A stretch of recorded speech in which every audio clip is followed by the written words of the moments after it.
warahmatullahi wabarakatuh. Pada video kali ini, kami kelompok 1 akan mempresentasikan hasil diskusi ruang kolaborasi kami pada topik 2 mengenai Understanding by Design atau yang biasa dikenal dengan UBD. Dosen pengampu kami, Ibu Sri Hastuti Nur, MPD, dan instruktur kami, Ibu Julianti Mustika, MPD GR. Adapun kami dari kelompok 1 beranggotakan Aulia Zahra Holili, Cairani Reza Puspita, Julia Ramadhani, Mela Pratika, Nova Nuria Azahra, dan Siska Rahmawati. Pengertian UBD, Understanding by Design atau UBD, dimaknai sebagai sebuah desain untuk sebuah pemahaman. Pemahaman dalam hal ini diartikan secara mendalam, di mana siswa tidak hanya mengetahui topik dan pembahasannya, tetapi segala hal yang berkaitan dengan pemahaman tersebut. Adapun tahapan dalam UBD yang pertama ialah identifikasi hasil yang diinginkan. Kedua, menentukan bukti penilaian, dan ketiga, merencanakan pembelajaran. Identifikasi hasil yang diinginkan memiliki beberapa poin utama, yaitu 1. Menentukan tujuan. Dengan mempertimbangkan tujuan pembelajaran berdasarkan kurikulum nasional, guru menyesuaikan materi dengan waktu yang tersedia. 2. Memilih prioritas. Menentukan prioritas pembelajaran berdasarkan kinerja jangka panjang. Tujuan akhirnya yaitu siswa dapat melaksanakan kinerja dari apa yang telah dipelajari. 3. Aktivitas transfer. Dari apa yang dipahami ditransfer dalam kehidupan peserta didik, sehingga siswa yang berprestasi tidak hanya unggul di kelas, namun dapat menggunakan hasil pembelajarannya di lingkungan lain. Elemen-elemen tahap 1. 1. Penentuan tujuan. 2. Pertanyaan utama. 3. Pemahaman. Tahap 1. Hasil yang diinginkan.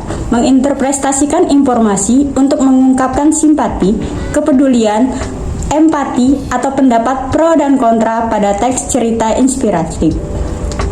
Transfer. Tujuan yang ditetapkan menginterpretasikan informasi untuk mengungkapkan simpati, kepedulian, empati, atau pendapat pro dan kontra pada teks cerita inspiratif. Pemahaman. Melalui kegiatan membaca dan memeriksa sebuah tayangan video YouTube maupun teks yang disajikan oleh guru. 1. Peserta didik menelaah informasi berupa ungkapan simpati, kepedulian, empati, atau pendapat pro dan kontra pada teks cerita inspiratif.